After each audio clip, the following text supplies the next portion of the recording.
Що робить кожну людину унікальною? Відкинемо зовнішні параметри та порозмірковуємо над внутрішнім. Як у людини формується смак? Щось підкинули батьки, десь додали друзі та партнери, а далі справа за очима. На кожному кроці нас оточують візуальні образи. Це може бути портрет Мони Лізи в Луврі або ж вивіска шаурма біля метро.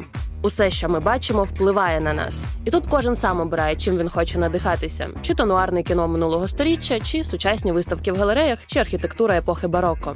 Врешті, всі тяжіють до високого.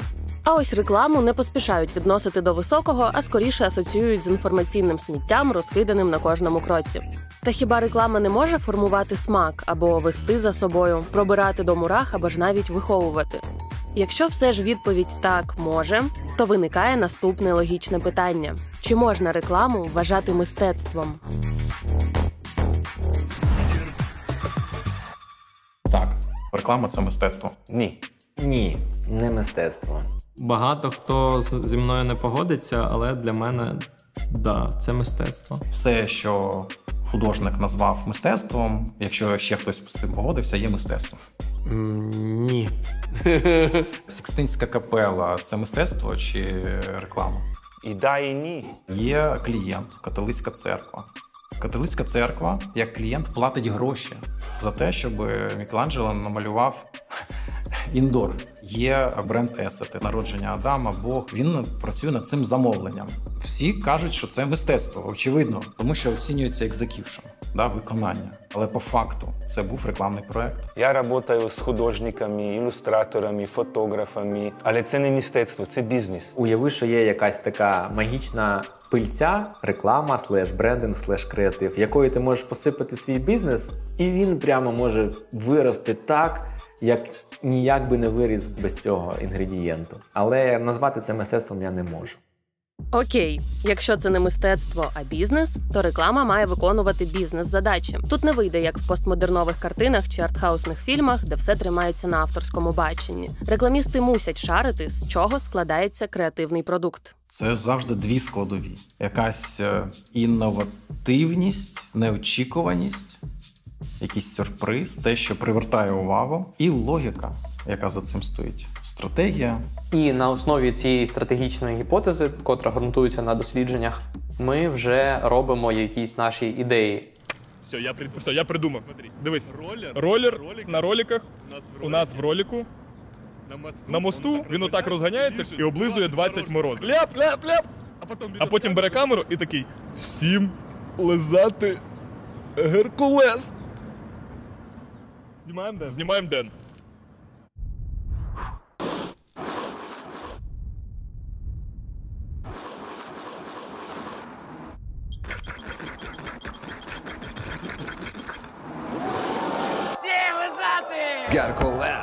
А потім в 5-секундники він отак, в слоумо. І Аве Марія музичка. Всім лизати! Геркулес! Хлопці, так гнати, звісно, круто, але не давайте надію молодим рекламістам, що такі крейзі ідеї легко продати та втілити в життя. Насправді, все не так просто. Я не пам'ятаю, щоб було так: о, чуваки, клас, ви нам такі класні ідеї принесли, беремо, пішли в продакшн. Такого ніколи не було. Є такий конструкт, наратив про те, що класно бути сміливим завжди, треба робити те, що ніхто не робить. Людина не звертає уваги на ті речі, які їй знайомі. Але з точки зору замовника, власника бізнесу, директора з маркетингу, ця сміливість, її зворотня сторона – це ризик. Але одночасно з увагою виникають якісь емоції. Прогнозувати, які емоції виникнуть у аудиторії, досить важко. Тому багато замовників, директорів з маркетингу, вони не готові йти на цей ризик. А давайте поспокійні, давайте не будемо так, давайте щось таке полегше. Цей батл, він постійний. Зазвичай так, що ми приносимо одну якусь там креативну ідею, раптом клієнту сподобається. І ще таки думаємо, якщо це не купить, то треба щось принести таке, безпечне, щоб, клієнт одразу подумав, тут так нічого такого особливого нема, давайте це купимо. І якщо тільки в них не повна срака, вони на якісь сміливі речі не підуть. Як колись зробив Кетбері, знаменитий ролик з горилою, яка грала на барабанах. Це був такий крик відчаю. Вони падали драматично. У них був якийсь публічний дуже скандал з сальмонеллою. Вони просто за, не знаю, місяць-два втратили, все. Та вже все одно. Летимо так летимо. Давайте хоч зробимо вечірку.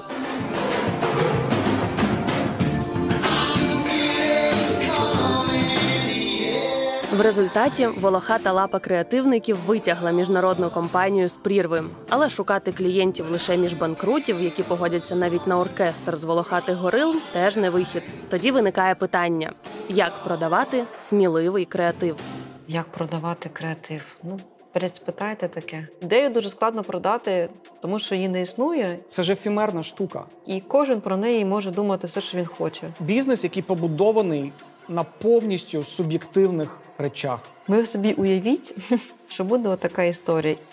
Наші прогнози, які базуються на дуже ефемерних речах, вони отакі, що ви не витратите ці гроші впусту. Тому і є gut feeling, відчуття, які дають тобі розуміння, чи буде це працювати, чи ні. Повертаючись до питання, чому важко працювати в рекламі.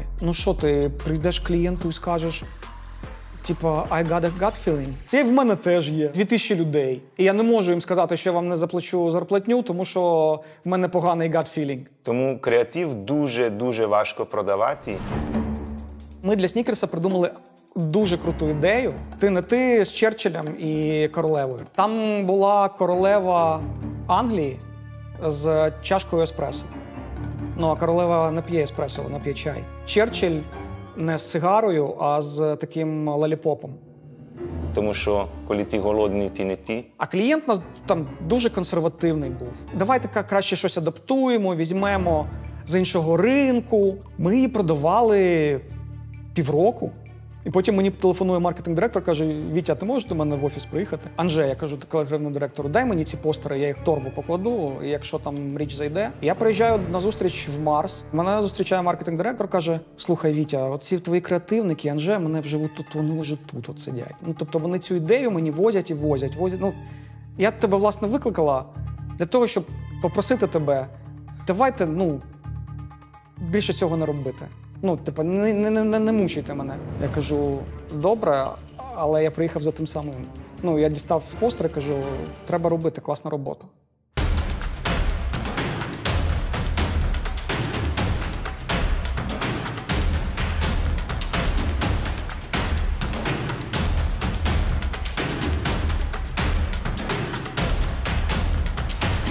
Канський диплом.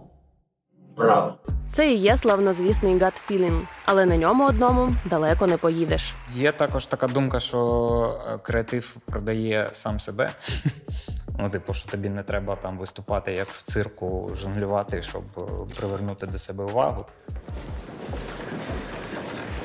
Хапай!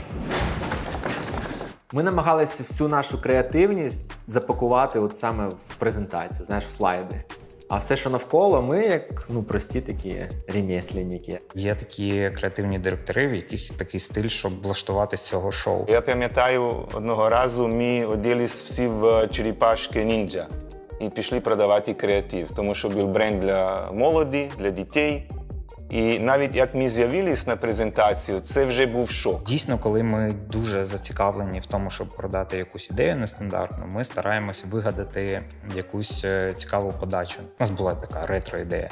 Ми привеземо старий телевізор, відеомагнітофон, запишемо на відеокасету нашу презентацію і слайди будемо переключати просто типу плей, пауза, перемотка. Це дійсно клієнтів вражає, їх змушує звернути увагу на те, що зараз буде відбуватися на екрані. Ми всі люди емоціональні существа. Наш мозк, наше тіло рішає, а потім ми постраціоналізуємо. Все рішають емоції. Іноді прийшлося в ліфту продавати креатив. Тому що у мене було 3 хвилини з директором компанії, зайшли в ліфт, і я йому все розказав за 3 минути. Може бути, йому подобається, а може бути, йому і не подобається. Орендуєш басейн, де немає води, робиш презентацію внутрі басейна, чоловік по-іншому сприймає всю інформацію і презентацію, яку йому ти показуєш. Я з клієнтом, пам'ятаю, я продавав йому ідею. Ми на Подолі навколо житнього ринку десь там 10 кіл зробили. А дивись ось так, а треба от, а ну прикинь, як буде круто. І ти ходиш і продаєш. Це не виглядає як продаж. Ну, власне, це не має виглядати як продаж. Це має виглядати як терапія. Ти працюєш з клієнтськими страхами. Купуєш квиток на літак, в якому якимось чином летить твій клієнт. А ти випадково з ним в одному літаку. Грузинський ресторан, на 5-й годині святкування, партнерства, креативний директор підсовував SEO цей макет, цю ідею для того, щоб він підписав, погодився. А грузини такі люди, що якщо вони сказали так, то вони вже ні не кажуть. Все, на ранок почали робити. Натурпродукт. Непривикшие гости, короче, бивают так. Вітя назвав це продажем креативу, да? Цей процес. Це the art of selling creativity. Іскусство продавати креатив. А ще це мистецтво поєднувати у своїй роботі цілу купу наук та дисциплін. Креативник має розбиратися в маркетингу, психології, астрономії, математиці, фізиці, ну і, звісно, хімії. Без хімії між агенцією та клієнтом магії не відбудеться. Я абсолютно впевнений, що між клієнтом і агенцією повинна існувати певна хімія, любов, повага, і можна назвати це дуже по-різному. Якщо в тебе з клієнтом немає довіри, це буде все скочуватися до якоїсь там посередності, до речей, які досить нормальні, але взагалі не видатні. До тебе мають дослухатися, тебе мають поважати і як професіонала, і, власне, як людину. Що саме важливе, до кожної людини є свій підхід. Мартін Аліс, який був нашим CEO в Огілві, він для того, щоб продати ідею бізнес по-німецьки для Форумбанку, їздив до CEO цього банку, до голови правління, і вчив його працювати на Макінтоші. Тобто він йому уроки персональні давав. Компанія Bayer після презентації нас як агенції, то я думав, що ми ніколи не будемо більше з ними співпрацювати. Але після зустрічі групхед їх запросив до себе в кабінет, набрав нам такі 2 стаканчика водички, достав таку коробочку, відкрив, звідти 2 такі таблеточки, динць, бинць, пийте. Ну, а тепер я вам ще даю 2 тюбика. Коли прийдете презентувати ідеї, то розкажете, як вам цей продукт. І якщо вже хімія сталася, скоріше за все буде винайдена формула гучних та резонансних кампаній. І після довгої роботи агенції та клієнта креатив відправляється до наступного етапу – завойовувати увагу споживачів.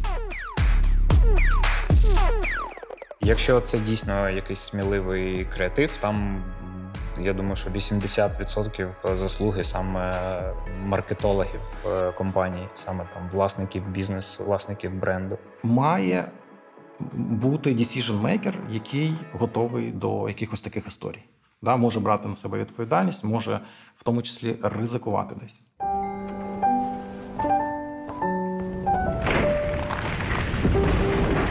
В ідеальному світі всі неприємності трапляються тільки не з тобою. Система безпеки Аякс. Твій захист для неідеального світу. Певно, зі сторони може здаватися, що Аякс – це така крута історія успіху, але, звичайно, що за кожною історією успіху стоїть купа різних факапів.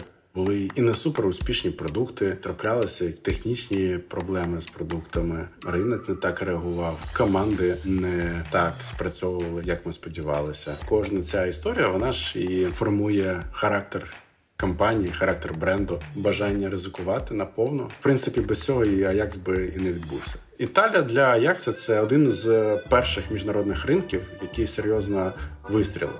Електроніка з безпеки з'явилася ще там в 80-х роках. З тих часів дуже багато було ще локальних виробників. І в тебе батя ставив, дід ставив, і ось зараз уже онук ставить оцей бренд. І цей онук, він швидше розлучиться зі своєю дружиною, ніж він змінить бренд на якийсь інший. Ми зрозуміли, що для того, щоб далі зростати в цьому ринку, зростати кратно, треба думати, як нам виділитися. І це був певною мірою виклик. Ідея з залученням Андрія Шевченка з'явилася у нас майже відразу. Незважаючи на те, що це могли бути вболівальники якихось інших команд італійських, але ця Пашана, знання дуже позитивне його, воно прям супер вражало. Але далі стало питання, окей, а який має бути креатив? І далі вже він прийшов, він каже, пацани, ви подумаєте, що я їбанувся, але от є така ідея. Давайте спробуємо відтворити телемагазин, в якому там героєм буде Андрій Шевченко. І ми сіли на це дивитися і такі, а це може спрацювати. З точки зору як візуальної картинки телевізійної, це дуже такий консервативний теж ринок. Мене там якось водили на телестудію. Я був за кулісами найпопулярнішої ТВ-програми Італії, яка без змін виходить уже 40 років. Репета? Дуй пурум лентелелі. І вона виходить кожен день. Половина Італії сідає і дивиться цю передачу. Є такий ще феномен, що італійці, вони люблять ще досі дивитися телемагазини. І це прям теж у них користується суперпопитом. Signori, attenzione! Cioè, mi qua di piedi. Il ballo tap, signore, attenzione! 99.000! Alle prime telefonate. І окей, давайте, погнали. І ми ризикнули. Oggi abbiamo un ospite incredibile, il leggendario Andriy Shevchenko! Ed è qui per mostrarvi come proteggere le vostre porte. Ми залучаємо Андрія Шевченка говорити про безпеку, а він є нападником. 3 in corridoio, 1 in bagno e 1 in cucina. Incredibile, Andriy, incredibile. Così possiamo vincere. Так народилася ця ідея вже, якщо там перекласти на українську, Аякс поважають навіть нападники. Rispettato persino dalle FK. Тут ще така цікава історія, що ведучим телемагазину був наш співробітник. Він фанат Мілана, він почав жити в Мілані тоді, коли Андрій Шевченко почав грати в Мілані.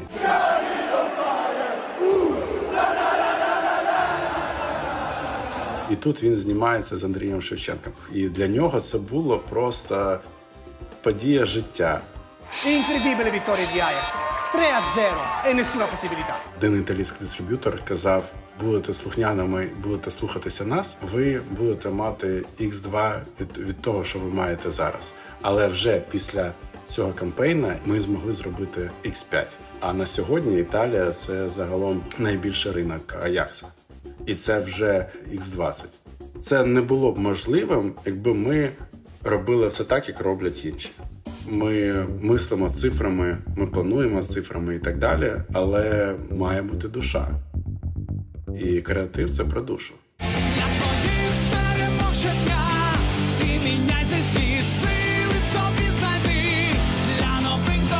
Карпатська джерельна для твоїх щоденних перемог. Це бренд, який дуже давно існував на ринку, але в нього все ніяк не виходило вийти в якийсь топ по продажах. Коли вони звернулися до нас, ми вирішили кардинально змінити їхню стратегію і зробити такий креатив, який би просто всі обговорювали. Комусь би воно подобалось, хтось би ненавидів цей креатив, але щоб суспільство якби поляризувати і спровокувати обговорення цього бренду. Хлопчику, ти не знаєш, як до джерела пройти? Ходім, мій дідусь знає. Да, давайте зробимо, щоб це був такий дід, але він виглядав як я, як 40-річний чувак. І він буде голий, і він буде пити з цього джерела, ще він буде нею поливатися.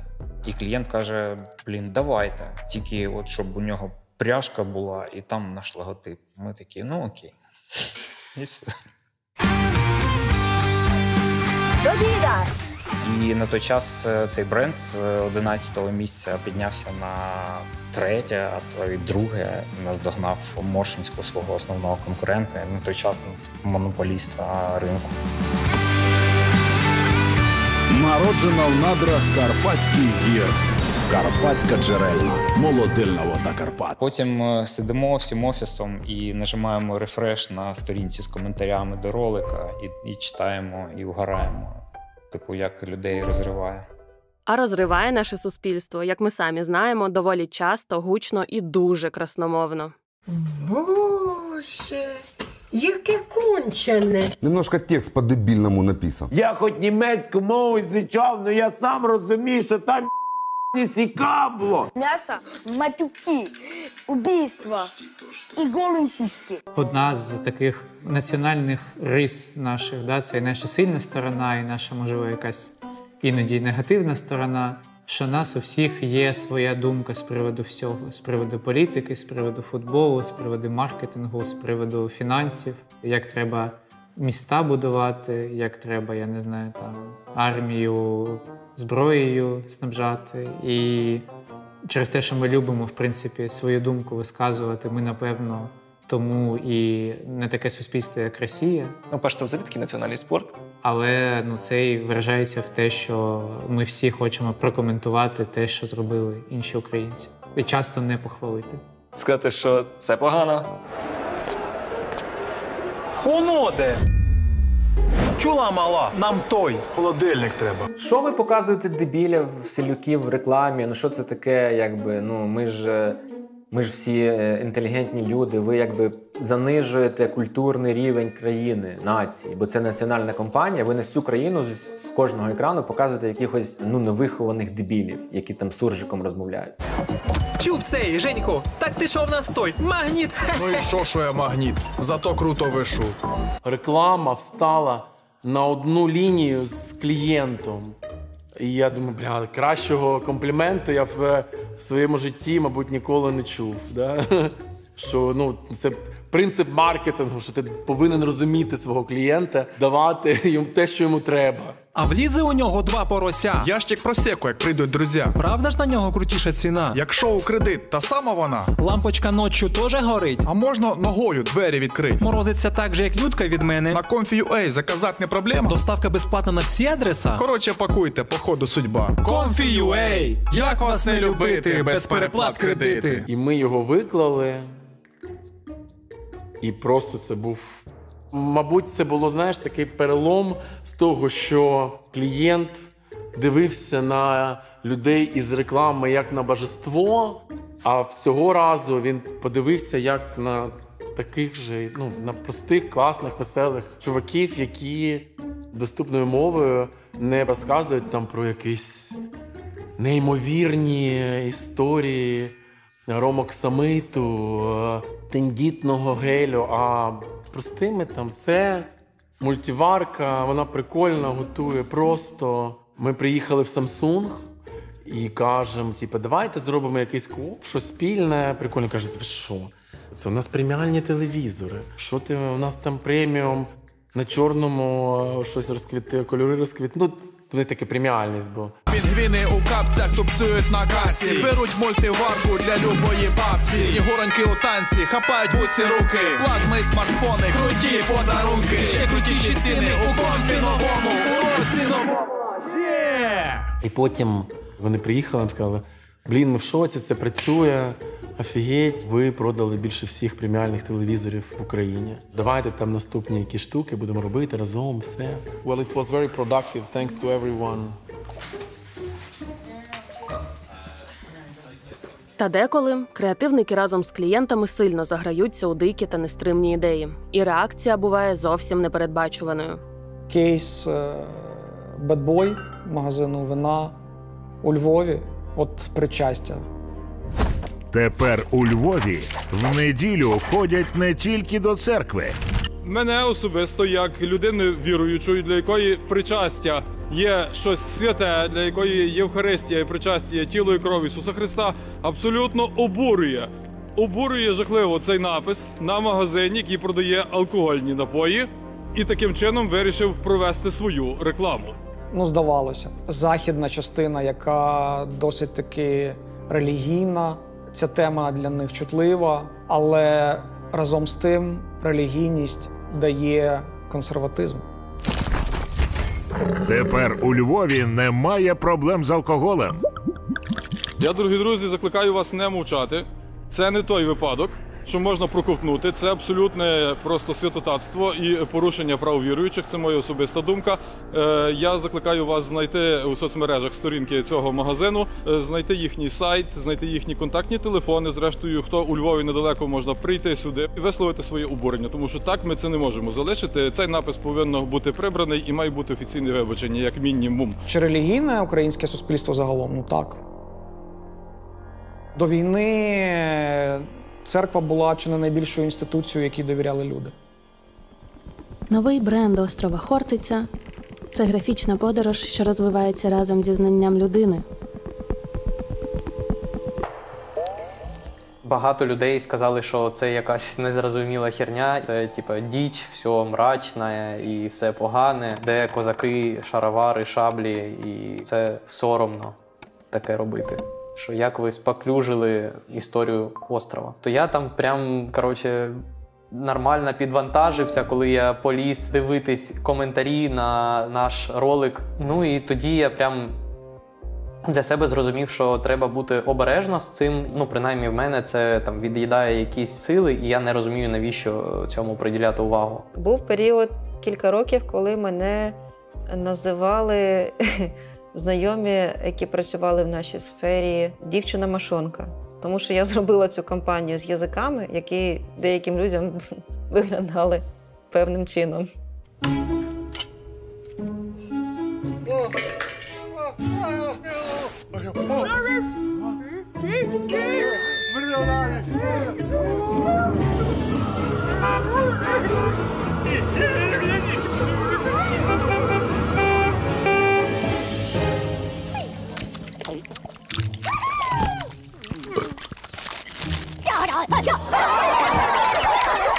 Морозиво Геркулес, тримайте язички. Ми коли це робили, ми ніколи не могли подумати, що воно викличе такий шалений просто спротив. Не тільки від аудиторії, а й навіть від рекламного ком'юніті.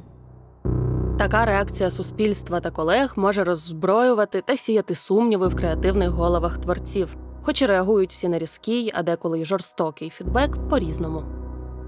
Немає в мене якогось такого рецепту, як не сприймати хейт занадто близько до себе. Думаю, що єдиний шлях – це просто мати когось, з ким ти можеш це розділити. От коли ти один щось створюєш, там якийсь самостійний, незалежний художник, і ти щось постиш, випускаєш, і це люди розносять вщент, от там, я думаю, можна повіситися. Коли ви створюєте щось командами, і ви командою розділяєте ось таку спільну відповідальність за те, що ви створили, то командою і легше хейт переживати. Звісно, що всі до хейту складно відносяться. Є деякі публічні люди, які до цього звикли, або у яких є такий серйозний імунітет з цього питання. У мене такого імунітету нема, тому якщо якась така історія трапляється, вона завжди чіпляє, мені так здається. Будь-яка творча особистість болісно сприймає критику, мені здається, особливо свого продукту творчого, да? Тому що це твоя як дитина. Є таке, що кожна моя ідея, мій ребенок, але це неправда. Це моя робота. Ти постійно там підтягуєшся, в тебе перший раз там мозолі якісь там починають з'являтися, тобі боляче, але коли ти підтягуєшся півроку, то ти вже не помічаєш цього. Я читаючи це все, чесно скажу, посміхаюсь. Коли як? Іноді мені це чіпляє, а іноді мені похуй. Збільшого вже похуй. Я просто зрозуміла, що воно ніяк не впливає на моє життя. Люди витрачають свій час, сруться в всіх коментах. Вони фактично там вечір п'ятниці провели з бандою, хейтячи банду. І там відповідаючи і реагуючи на ці коменти, доводячи щось одне одному. Це ж кайф. Я там переживав, думав, Наталці не сподобався ролик там, або там якийсь актор їй не зайшов, чи щось таке. То зараз... Похуй. То що виходить? Хейт – це не завжди погано? Якщо є хейт, значить ваш продукт обговорюють? Епатаж вже давно став рутиною креативників, вони створюють гучні кампанії, не задумуючись за наслідки та реакції суспільства. Хоча, можливо, хтось і задумується, та навмисно вдається до провокацій, сміливо йдучи назустріч хейту. Дуже обговорювали 8 березня, коли там прям дуже багато хейту було. Любий? Так, мила.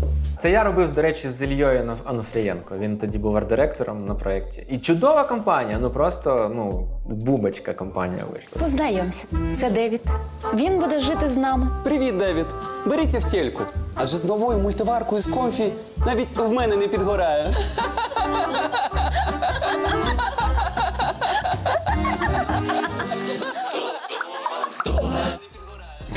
Це прям у частини якоїсь людей консервативної викликало велике обурення. Дуже багато щось писали. Купляють в комфі тільки газонюхи, куколди та бабораби. Я навіть узнав, що таке куколди. Я не знав до 18-го року. Цього слова не було в моєму лексиконі ніколи. Чтобы продавать мультиварки лучше, унижаться так не стоит. Куда катится общество? Семейные ценности извращают до предела. Большинство из восторженных этим сюжетом не родились бы вообще, если бы их родители придерживались бы такой картины хорошей семьи. Товарищи из комфи, вы зашкварились по полной. Вам лучше уже сейчас закопать это. Трешак подъехал. Баба рабов в утиль. Лютейшее говно. Більше ні ногою в цей магазин. За таку рекламу треба бити.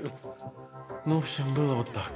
Для мене після того стало зрозумілим, що не треба гаяти час на читання коментарів, бо можна там дуже сильно поплавитися. Та окрім щирих дурощів, креативники намагаються комунікувати зі споживачами на соціально гострі теми. Це для них нова та терниста стежка. Адже піднімаючи важливі питання, ти не знаєш певно, кого вони можуть тригернути і якою буде реакція суспільства. Та попри невпевненість, агенції все частіше порушують у комунікаціях питання гендерної рівності, громадської позиції і сексуальної ідентичності. Перше срібло, до речі, в Україні в Каннах – Motherland Pride проєкт. Веселковий прапор прикріплений до батьківщини мати за допомогою дрона. Клієнт там був Київ Pride організація. Була дуже різна реакція, насправді дуже багато було гейту. Але ми аналізували, і це там 90% було російських акаунтів. З іншого боку, після хвилі хейту була дуже потужна підтримка. Маніфест про тьолочку. Це ж хейт? Коли до нас в ЧР-17 тільки постукалися, і я пішла подивитися, що це за бренд, то я була досить скептична. Я не знаю, чи ми щось цікаве зробимо для них. Тат, а ця тьотя справжня? Інстаграмна. Ми зняли ролик, подивились його і зрозуміли, що щось не те. У нас перша версія тьолочки вийшла дуже така, гідка, сатирична. У ній не вистачало якоїсь ніжності і любові до цієї аудиторії, до якої ми зверталися. Поплакали, обійнялися. Ми перезнімали цей ролик за свій рахунок. Я витягаю 100 зі 100. Себе, роботу, подорожі, дім. Щоб знов почуть, це якось странно, це все занадто інстаграмно. Про мене кажуть «тьолочка». Класна робота. Не треба вибачатись. Там же ідея в чому, що це так соціум називає цих дівчат «тьолочка», котрі так виглядають і люблять так одягатися. А вона поміж тим і розумна, і така, і така, і така, і така. Це ж теж про кліше, які існують в суспільстві. І це не про те, як вона сама себе називає, а це про те, як загалом її люди називають. Я тьолочка. Зі мною всім все ясно. Я не йду на компроміс. Я зроблю лялечку з нічого. Я знаю, як краса рятує вечір. Настрій, дім, обід. То, може, зрештою, вона таки врятує світ. Хоч трошечки. Привіт. Вам досі все про мене ясно? Класно. Тоді хто з нас тьолочка? Це найвірусніший ролик за всю історію української реклами. За ці 6 днів ролик отримав 4,5 мільйони унікальних переглядів. Фідбек з брендом відбувається через цифри. І якщо шер 17 каже через місяць, та у нас 2 ікса, 4 ікса по продажам. От і все. Значить, є велика аудиторія, яка себе з цим асоціює. І який такий маніфест подобається. І ми бачимо, що є велика аудиторія, яка каже, так, я. За наступні півроку бренд став відомим в усій країні. Мабуть, у мене папік. Тат, ти в курсі? Гірше за все, коли реклама залишає людей байдужих, що їм не хочеться залишати ані гнівний коментар, ані такий хороший. Це гірше за все. А коли хочеться залишити якийсь гнівний коментар, це дуже круто. Любимо тебе, бо ми народ. Хейти ти усе це етнокод. Любимо тебе, бо ми народ. Хейти ти усе це етнокод. Хейт – це нагорода. Якщо ти робиш щось дійсно нове, дійсно принципово щось значуще, велике, якщо ти багато чого робиш, то буде неодмінно хейт. Якщо тебе хейтять, значить хтось буде тебе і любити. Хтось буде одночасно все час у цих коментарях тебе буде і захищати, буде дискусія, піде якась реакція, підуть процеси. Ти як бренд вже резонуєш у суспільстві, ти вже оцю на поверхні ти пустив хвилі, рябь, да, пішла, ripples. І це кайф. Я запрошую вас у нову готівкову еру і представляю вам послугу «Готівка на касі». Але про це детальніше вам розповість моя колега Тетяна. Тетяно! Добрий день. Кого хейтять більше, ніж Приват в Україні? Але хто робить більше, ніж Приват? Ніхто. Але Приват підвис. Тому Антон взяв і написав: «Як же ви знов нічого не робить?» Антоха, оці твої коментарі реально нам допомагають. Ти коментуєш, а ми виправляємось. Дякуємо, Антоха. Тому ми подякували людям за хейт. І це теж похейтили. Дивним чином через те, що люди не чекали, що велика серйозна корпорація, як Приватбанк, зможе вийти з самоіронічною рекламою. Бізнесу треба зміни. Бізнесу треба зміни. Бізнесу треба зміни. Бізнесу треба зміни. Михайло, я зроблю ось так. Раз, два, три. І ось тут з'являться секрети вашого бізнесу. Та які секрети? У мене з дитинства трохи макітер варить, брат Саня допомагає, а ще й кредити і лізинг від Приватбанку. Що? Ну я спочатку взяв кредит в Приваті на новий старосягник, а потім ще комбайн лізинг. Швидко, до речі, видали. Тобто карта ключ від Приват, що надає прямий доступ до рахунку твого підприємства, це твій ключ до успіху? Це мій ключ до успіху. Що тут ще казати? Ключ під ключ. Хейтери почали також писати з новою силою, що все не так. Замилювання очей, спроба погратися в якусь там нову комунікацію. Газом єбануть? Єбані. А, сука. Серега, від душі. Приватбанк. Беремо і робимо. Ну, коротше, там кожен раз знаходиться якась тема. Україна отримала власний рекламний бренд, з яким її презентуватимуть у всьому світі. І сьогодні його затвердив Кабінет міністрів і доручив Міністерству інформаційної політики зареєструвати цей знак. На його основі розроблять модульний брендбук України. Я був частиною Ukraine Now, я тоді робив цей бренд. 50% людей, які сказали, прикольно, класний дизайн. Я люблю, щоб дизайн був future simple, щоб щось було і про future, начебто його зробили завтра. Але супер simple, да. І зараз все до цього тяжіє. 50%, які там Pornhub гей, і з чого тільки там про це все не казали. Елементи, які поєднуються так само, як в логотипі Pornhub.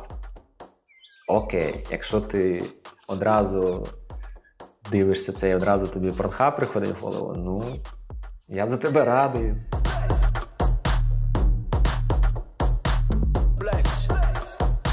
Ну, ви молодці, ви, продали пісенному конкурсу з аудиторією там 600 мільйонів, анальні якісь там іграшки. Ну, я поржав. Я кажу, ну, круто, що у вас така уява, і я дуже за вас радий.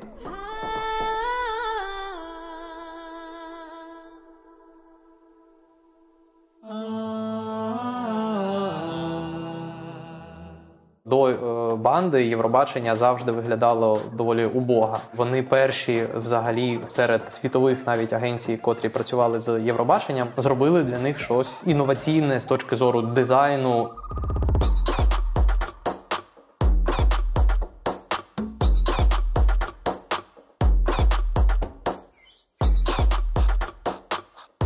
Навіщо залишили назву? Здається, так. Що це якась радянська назва, потворна. Навіщо ви її залишили? Так, я, звичайно, проти всіх цих символіки радянських, проти, не дай Бог, там яких Ленінів і серп і молот, все це нахер з України. Але ВДНГ, мені якось воно трішки не про це. Бо ВДНГ, так це називали ваші батьки, ваші дідусі, бабусі, і так це і хай залишається ВДНГ. Стосовно візуального стилю і ідентики, здається, не прилітало, бо вона була геніальна. Там смішна історія, тому що реально, може ми в якійсь своїй цій бульбашці живемо, до останнього моменту ніхто не знав про цей жест. В тебе там 2 година ночі, на ранок всі амбасадори, з якими ми співпрацювали, мали розпочати цей флешмоб, показати цей жест. І від когось одного нам прилітає. А ви знали, що це оце? Ми цей проєкт робили там пару місяців, в нього є замовник Мінкульт. Ну і коротше, було пізно відступати. Сіли, подумали, була не була, погнали.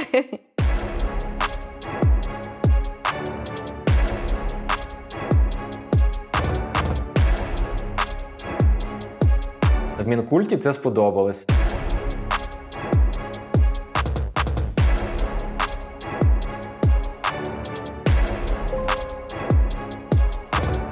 Його критикували заслужено. Вони хочуть, щоб це стало символом для мільйонів українців. Серйозно, вони не знають, що це означає. Країна у війні, і зараз державні символи мають величезне значення. Вони що, цього не розуміють, що гвалтують українську національну символіку? Це реально ображає кожного українця, і цю банду треба розпустити. Ну це був факап, так?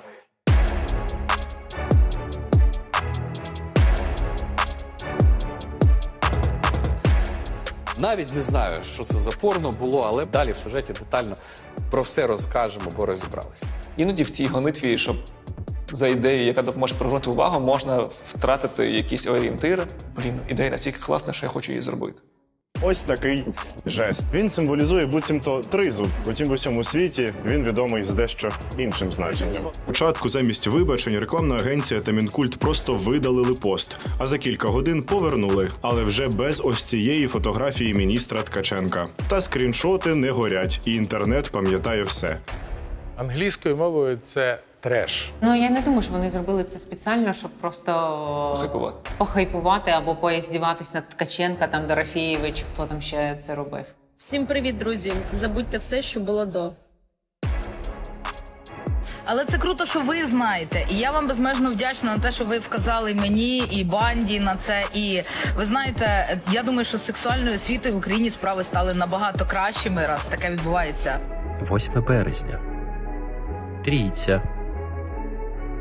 День Святого Валентина. Медовий спас. Стрітення. Хоча дамо слово Ярославу.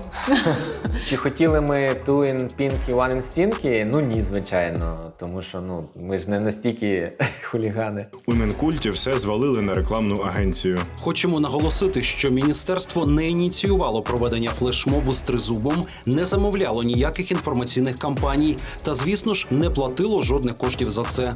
Приносимо наші щирі вибачення за те, що все перекреативили. А потім вибачатися почали рекламісти. Визнали, що нині заслужено вигрібають увесь цей бруд у коментарях.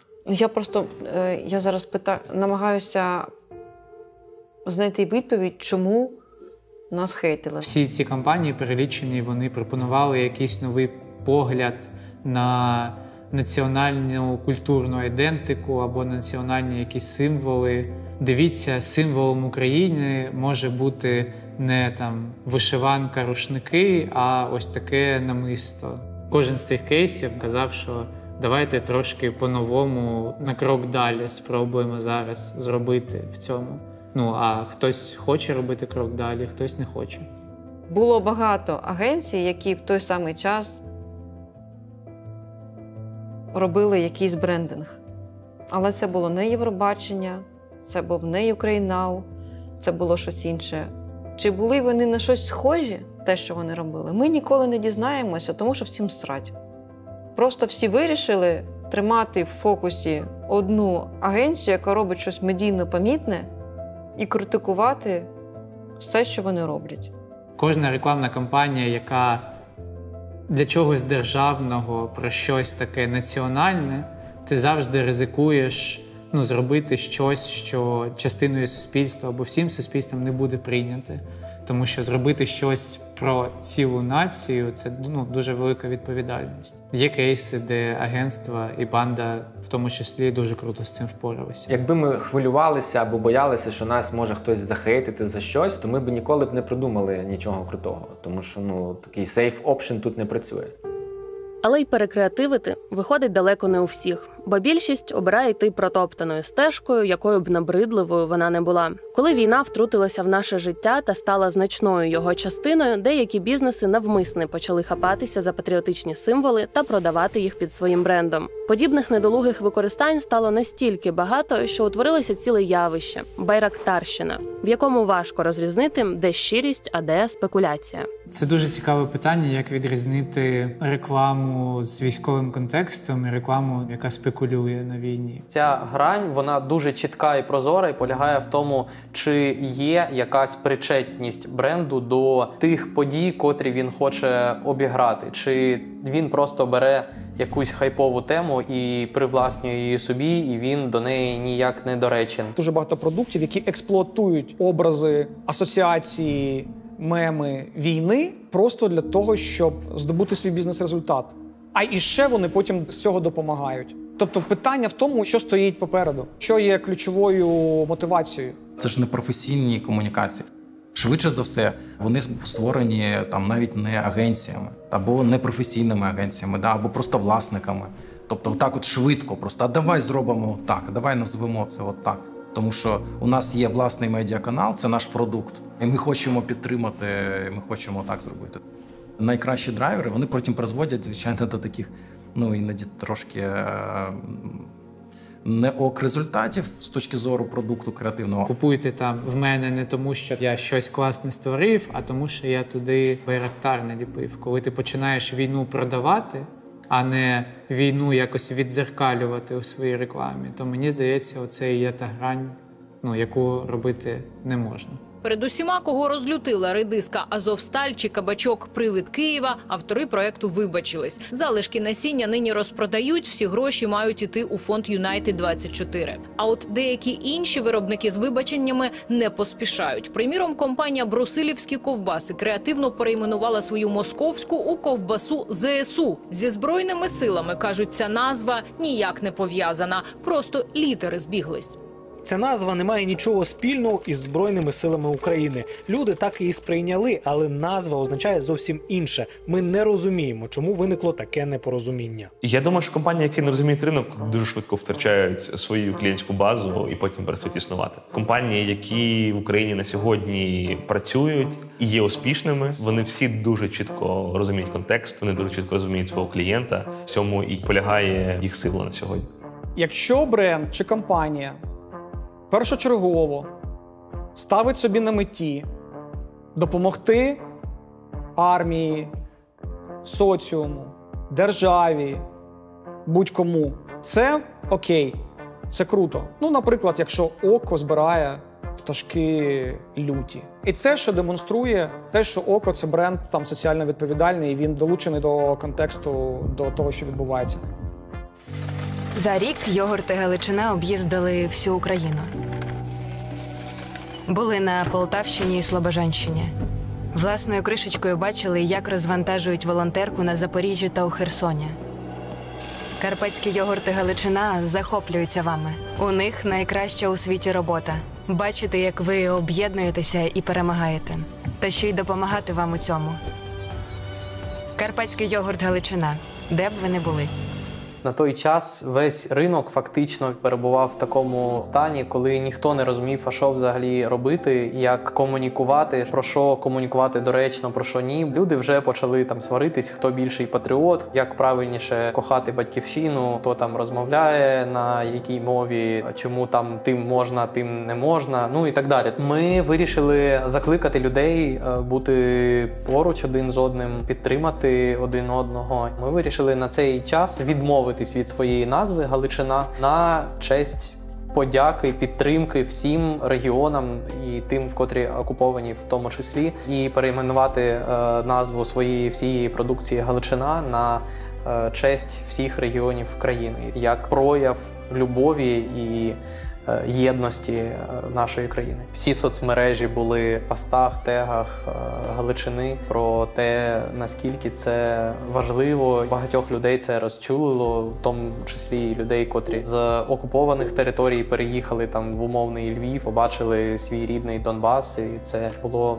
доволі емоційно для них. Казали, що це перша реклама, котра в них викликала сльози. І це, звісно, дуже сильні слова, і нам було дуже приємно бути доречними до таких емоцій. З білбордів, які ми бачимо, їдучи на роботу, між сторіс в інсті, перед переглядом відосу на Ютубі, якщо у тебе не преміум, по телеку, якщо ти досі його дивишся, усюди тебе ловить бренд та намагається з тобою поговорити. А у тебе, як і в житті, є вибір – відповідати чи промовчати, слухати чи не звертати увагу, хвалити чи критикувати, любити або ненавидіти. Для класної гри завжди потрібні двоє. Один пасує, інший відбиває. Є така книжка «Скарга як скарб». Вона доволі гарно описує, що, в принципі, будь-який фідбек, він є одним з найкращих інструментів поступового покращення сервісу. Компанії, вони десь повинні черпати ідеї для того, щоб покращуватися. А клієнти – це є якраз той канал, який тобі безкоштовно дає ідеї. Вони можуть прилітати в форматі побажань, вони прилітають в форматі хейту. Які коментарі деструктивні? Або ті, які бажають чогось конкретно поганого людям, які щось створили, або які не мають аргументу. Типу, гімно, хуйня. 70%, напевно, таких коментарів. Коли ти читаєш і розумієш, що людям не сподобалося, ти ніби можеш зробити якісь собі висновки, а як не робити далі. Коли тобі просто кажуть гімно, з гімна не можна зробити висновок. Ти як доросла людина, яка там, виважена, ти ж можеш те саме зробити нормальним способом. Це ж, в принципі, реально. Напиши, мені ця реклама не сподобалася, тому що я вважаю, що ви робите дурню, тому що... Хоча я рідко зустрічаю людей, які там хвалять рекламу, а мені здається, до речі, що хвалити рекламу – це взагалі класна штука. Тому що, якщо ми будемо просто хейтити рекламу, тоді будь-яку рекламу будуть сприймати як, це хороший піар. І, в принципі, по барабану, що робити. Тобто немає якогось регулятора, якогось поручня. Але ж люди можуть бути цим поручним. Тобто, якщо вони будуть відмічати рекламу, яка їй подобається за щось, тоді бренди, мені здається, будуть більше робити такої реклами. Пишіть своїм брендам слова любові, які ви поважаєте, які ви любите, які ви вважаєте, що вони справжній український бренд. Пишіть їм слова любові. Кожен з нас намагається зробити свій внесок в розвиток країни та нашого суспільства. А з діджитальним життям, яке повністю інтегрувалося в реальне, це зробити набагато простіше. Але також простіше і все зіпсувати, забруднивши агресією. Зараз у всіх українців емоції загострені і будь-якої хвилини можуть вибухнути. І саме в цей час брендам як ніколи важливо дбати про свою аудиторію, а людям варто цінувати гідну комунікацію брендів. Дуже обережно треба зараз брендам з комунікаціями в Україні. Якщо ви навіть десь заувольовано маєте на меті якось там поспекулювати або щось там набрати, якісь публісіті, люди це одразу побачать і не пробачать. Тому я думаю, що зараз якраз той час в Україні, коли кожному бренду потрібно бути в ефірі. Але, звичайно, всі розуміють, з якими темами. Да? Підтримка, добрі емоції, щоб гасити цей негативний фон, який просто лється безкінечно. Тобто бренди мають якось балансувати це теплими емоціями, добротою, підтримкою. Соціальна діяльність бізнесу – це його license to operate. Це його дозвіл від суспільства робити те, що він хоче. Коли він корисний суспільству, коли він донатить, коли він створює, не знаю, проекти з підтримки жіночого підприємництва маленького, да, коли великі підтримують маленьких, коли допомагає ветеранам, коли, тисячі можна якихось прикладів навести класної соціальної діяльності, він корисний суспільству. Він приносить реальну користь, він дбає про людей. І тоді люди починають відчувати до нього любов. Класна світова архітекторка Заха Хадід сказала, що архітектура – це не тільки обслуговуюча дисципліна, вона ще й формуюча. Так само реклама не тільки обслуговуюча, вона ще й формуюча. Тобто, якщо реклама класна, якщо в ній закладені класні, правдиві і цікаві меседжі, вона може формувати щось, якусь іншу суспільну думку, погляд на речі, зміну точки зору. Не робіть рекламу зараз про себе, робіть рекламу про Україну, про українців, про те, як нам важко, але ми переможемо. Кожен бренд, кожна комунікація – це ж майданчик, фактично це куточок медіа. Використовуйте його для того, щоб допомогти своїм конкурентам, з якими ви були лютими ворогами, тому що зараз час єднатися. Я побачу, як Приватбанк обіймає Монобанк, або навпаки, мені стане легше на душі, я піду обійму свого сусіда. Мені взагалі здається, що слова любові, як би там для когось це не звучало банально, але зараз їх час. Просто любов. Я хочу, щоб в українському ефірі була любов. Може, я просто наївна дитина, але щось мені цього хочеться. Тож реклама – це дієвий інструмент для розвитку бізнесу. Холодний розрахунок задля прибутку. Та чого тоді ті, хто робить рекламу, та ті, хто її дивиться, проживають так багато емоцій? Творчі муки, зустріч з хейтом, неприйняття ідей граничать з визнанням, захопленням та словами «ця реклама змінила мене». Кожна помітна рекламна кампанія – шлях від мурах до обурення, від щирого сміху до кривої посмішки, від натхнення до апатії. Це постійна протидія між створенням та руйнацією, між чимось прекрасним та огидним. То почнімо знаходити в собі ці світлі сторони, які допомагатимуть робити один одного кращими. Реклама може бути мистецтвом. Все в світі може бути мистецтвом. Стілець з Ікеї може бути мистецтвом, а тим більше реклама може бути мистецтвом. Що може бути краще, коли ти робиш творчість, і вона має бізнес-логіку, розуміння культури, стратегію. І тому, звичайно, вона може бути мистецтвом. Якщо ти до того підходиш саме так.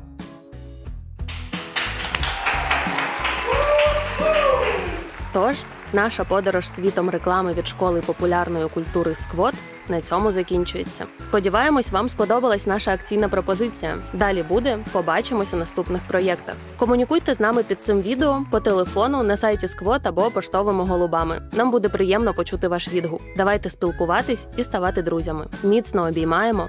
Ваш «Сквот».